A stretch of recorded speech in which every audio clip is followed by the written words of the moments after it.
Good afternoon. Tom Johnson, along with our mayor, Alex Rounaghi. Alex, good to see you. Great to see you, Tom. I wanted to catch up. We've got a lot of things kind of going around on downtown, and I wanted to catch up with you on them. We had a special meeting, city council, kind of a security meeting, and wasn't a lot of detail to it, but I know it was Wednesday. Is there anything, and I know it was a closed session, is there anything you're allowed to talk about from that? Yes, so the council authorized me to tell you specifically, Tom, that there's not some big crisis. City Hall's not on the verge of collapse or anything like that, which could be a reason for that kind of agenda item. But instead, what we did was an active shooter training and undertaking an assessment for site security and threat response for the city council chambers, with the goal of, protecting ourselves as council members, protecting city staff, and of course, protecting the public.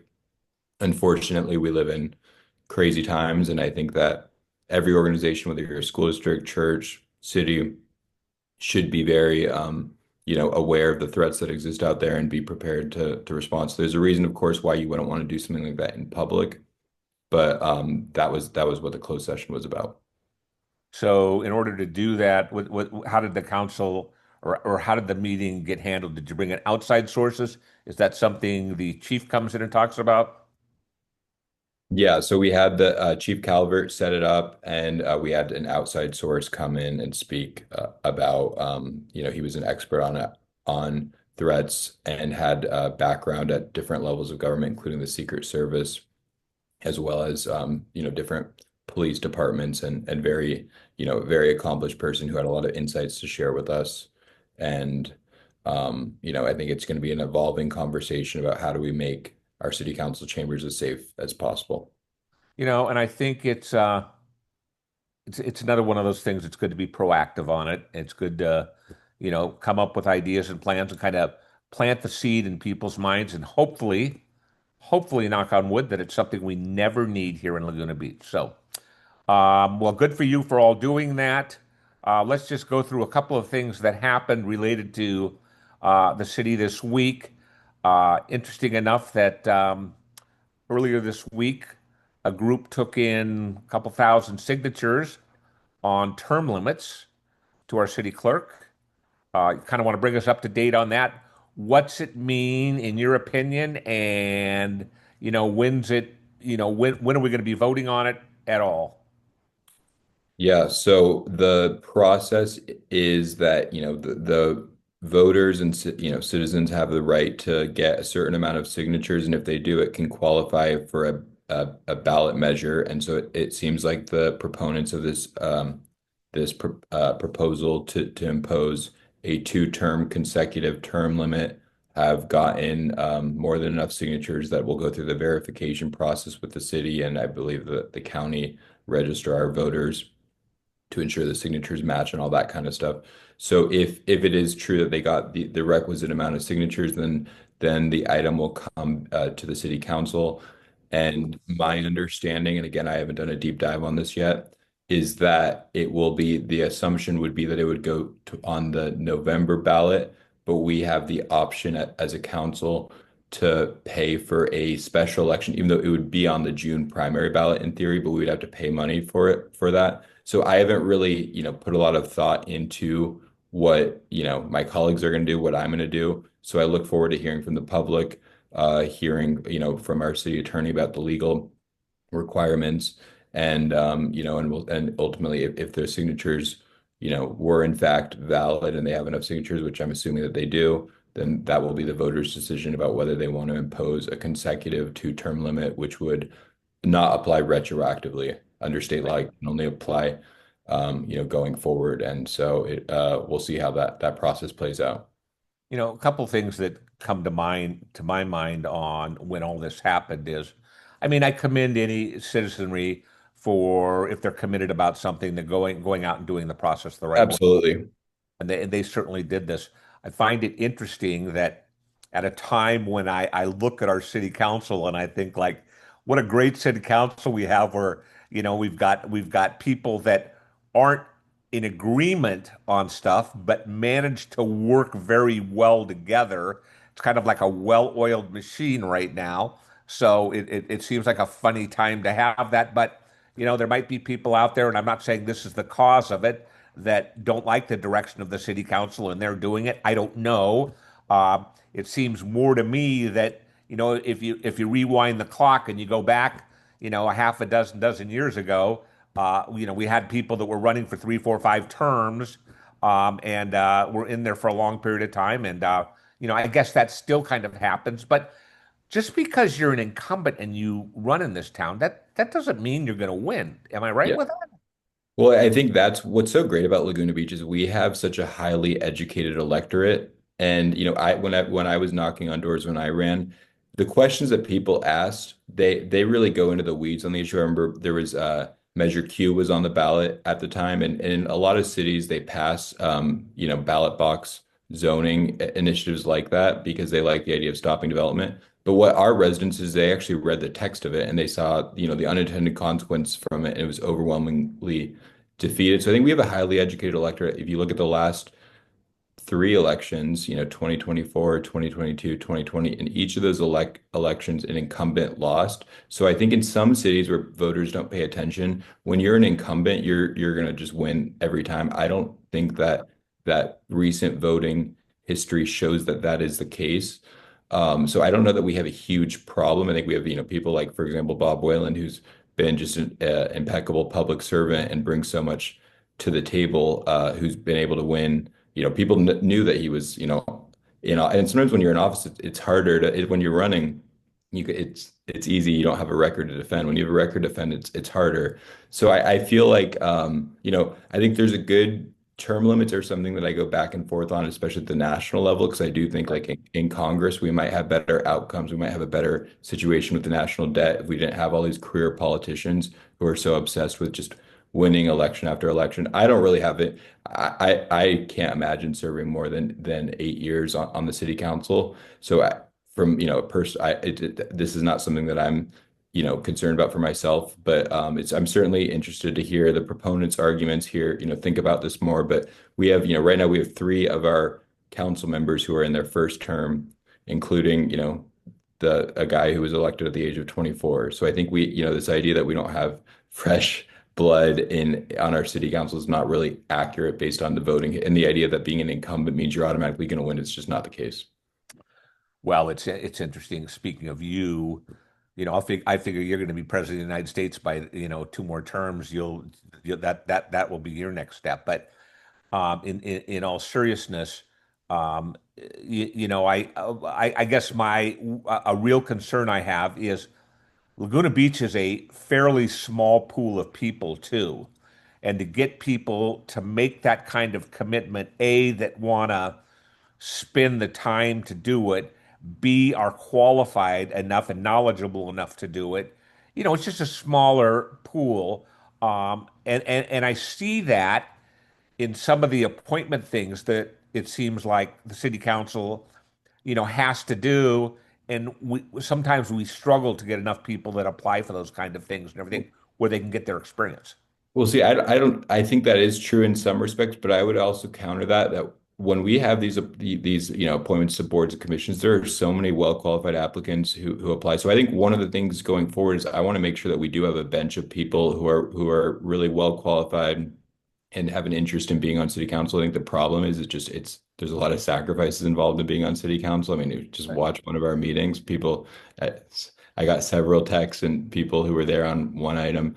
They were saying, how they could not sit through that meeting. But I think, we have a town where my goal, when I end my time on council, whether it's the end of this term or, after maybe one more, is that there are other people who are, even have more skills and we have a great, always have a great council. I don't think it's about agreeing with each other uniformly, but just having people who have talents and who want to provide public service. Okay, jumping back to something you said earlier about potential date of this election, um, and the city having to pay for it. Now, I know on the June primary, we will have a somewhat local election with Diane Dixon and Katrina Foley Yes, there will be an running as election. supervisor. Yes. So it's not like you would be paying for a full election, correct? No, and so I want to that's a really good point, Tom, because it's not like we would be calling for an additional date that people have to, fill out a different ballot to be the same ballot. And again, I need to get the facts about maybe it's a very Okay. small amount of money, but you're right, there is going to be an election in June, and so this is just what I'm told is that there is a cost associated with that. But there might be a reason why we'd want to move forward with that. I need to hear the arguments here and understand the facts. Great. We will find it out. I think I mentioned in my Stew News column when I wrote about it the other day that it would be in the June primary. That was the information given to me by the people turning in the signatures as the goal for them. And we'll see, and we'll certainly keep everybody abreast of that. So, Yep. okay, let's move on. A lot of discussion last week on the downtown specific plan. I love some of these ideas because some of the stuff you guys are talking about is making some in my opinion, improvement changes to downtown, which would increase the viability of the town. Yeah. More that, okay, we have people downtown, the tourists and things like that that are, spending their time downtown during the daytime and everything like that. And then maybe it becomes a residence hub in the evening to fill some of the restaurants. But talk about the downtown specific plan. I don't think it includes as far as I saw, it didn't include like a 57-story tower or anything in the middle of downtown. So it's all reasonable growth. But tell me about it. Yeah, so I think I want to start by talking about state housing laws and the housing element. We are required to realistically plan for 394 units over the next, from 2021 to 2029, that cycle. And if we don't do that, we could be subject to the builder's remedy. And one of the things that we agreed to as part of it's essentially a contract with the state of California, HCD, is that we would we would update our downtown specific plan to add residential uses to the downtown. So it's part of meeting our housing goals. And if we are not on track, that could subject us to the builder's remedy, which means that it's a free for all and you can build wherever you want to build in town, which nobody wants. To your point, there is a lot of value, I think, in having, in some areas, second story, some maybe a few areas, a third story in the downtown. And what the reason I know that is because that is what is existing in the downtown. There's the current downtown, there's a lot of non-conforming use, buildings where right now it's a 12-foot height limit, but you see buildings down there that are, 2 stories and 3 stories, and they blend in. So part of our CEQA analysis that we advanced on Tuesday contemplates, doing, renderings, figuring out where the right places to add the housing would be. And I think the goal would be to be like a European village, which is what our downtown really at its core, that's the goal, is where it's super pedestrian oriented, where there's people down there. And then there's areas like where 7 Degrees and the Hive is, that could be a great place for 3 story, where you could add a lot of housing units potentially, and it would really add to the vitality of our downtown and not really create unnecessary impacts on residents. So I think it's a smart way of approaching the housing problem, which is a super complicated one, and meeting the needs of our community through that process, strengthening the vitality of our downtown. And I think the important thing is, and I think that you all are in agreement on this. It's not so it's keeping the look of downtown, kind of keeping the like, sometimes you drive through a neighborhood in other towns and things like that, and you'll go like, oh, look at all the cute houses in this town, and all of a sudden somebody will have bought a lot, and it's such a non-conforming house that, I mean, it's been approved and everything, but it just doesn't fit to the neighborhood. That's not what we're talking about in something like this. Is we'd have it's called the downtown specific plan. You guys would, manage the control and the look and everything like that. And I would believe that the idea would still be to keep it this quaint looking town, without but just going up a little. Exactly. That's well said. And there's Okay. going to be a lot of analysis, a lot of public hearings. There will be more public hearings than people know what to do with. So it's the beginning of the process. Okay. I want to spend a lot of time on this, but another thing that came up at City Council was the Visit Laguna Beach approval. And I basically think it's kind of all been said and everything like that. And it was just more of like the final stamp of approval and everything on that. But anything new that came out of that that you need to bring us up to date on? I don't think so. I think the key here is that as part of our, lengthy discussions when we discussed this earlier this year, we're putting in the right kinds of protocols in place. For example, having, we're going to get an additional board seat for a city council member, so that gives the city more of a say to make sure that we're, you know, focusing on stewardship, investing in our cultural arts. I think there's a lot of benefits. And there are, so I think it's a good thing. And it's, our goal is how do we bring in people who are going to spend money at our hotels? I don't know a single person who doesn't want more people to stay at our hotels. They don't have an impact on residents' day-to-day lives. In fact, they enhance it by allowing for us to use the TOT dollars for our infrastructure. The day trippers are the issue, and the goal should be to ensure that there's no marketing directed towards them. But again, as you know, Tom, Visit Laguna has no incentive to do that because it doesn't help them to have the beaches overcrowded with trash everywhere. So I think the goal is to move forward from a stewardship perspective, and I'm excited for the next steps. Yeah, and I think on the whole subject of tourists, when you talk about bringing in people to stay at our hotels and everything, those are people that are coming. You don't come into Laguna Beach to stay at hotels with an empty wallet. You come in here to enjoy, spend money, have a good time. When you talk about the day trippers, a different thing, but it also, and you said it, but it's also good to reiterate, is that visit Newport Beach. Their goal is to bring in the tourists that are going to spend at the hotels. They get blamed for bringing in the day trippers where they have never, I can't say never, but their goal is not to market to day trippers, and but they still get blamed for Exactly. it. Excuse me. Okay, let's move on. We've got a study session the other day for the facilities master plan. A lot of things. I mean, we've got new facilities. I did understand that the dental building was being knocked down, so that's Yes. moving forward with the fire station. What other things are going on with facilities master plan? Yeah, so we had a good discussion about the facilities master plan, particularly about St. Catharines and the opportunity there to potentially, create a revenue generating asset that can help fund our infrastructure needs.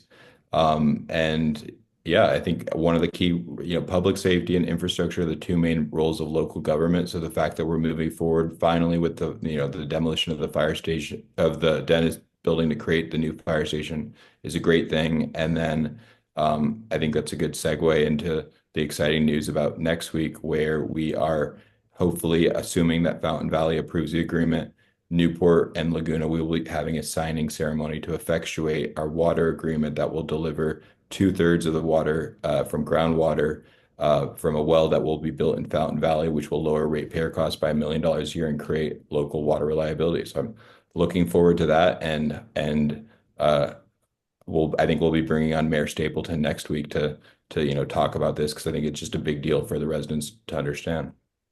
Well, and that's a good segue into bringing people onto our show here because, as the Alex Rounaghi reign comes to a close at the end of 2000, what are we in 2025? We still have a number of people we want to talk to. Yes. I happened to sit down the other day, had a nice cup of coffee with our supervisor, Katrina Foley, kind of found out what was on her plate of things coming up and everything like that. I know she's a person we'd like to have on. Plus, she has the race coming up with Diane Dixon. I'd like to Yeah. get Diane coming on. I think we both would, and then kind of separately, but find out what direction and what their ideas are and how they differ for that Yeah. office moving forward. But what are some of the other people you'd like to see come on maybe before we get done with this at the end of the year? I think the goal is to bring the city attorney to talk about housing laws, Joe Stapleton to talk about the water deal, potentially Congressman Min, Senator Strickland, Diane Dixon, Supervisor Foley. So I don't know if we'll get through them all, but the scheduling requests have been sent. So I'm looking forward to Okay. it. And you and I have nothing but time to do it. Good. Well, thank you, Tom. Thank you, Mayor. Keep up the good work, and I will talk to you next week. Looking forward to it.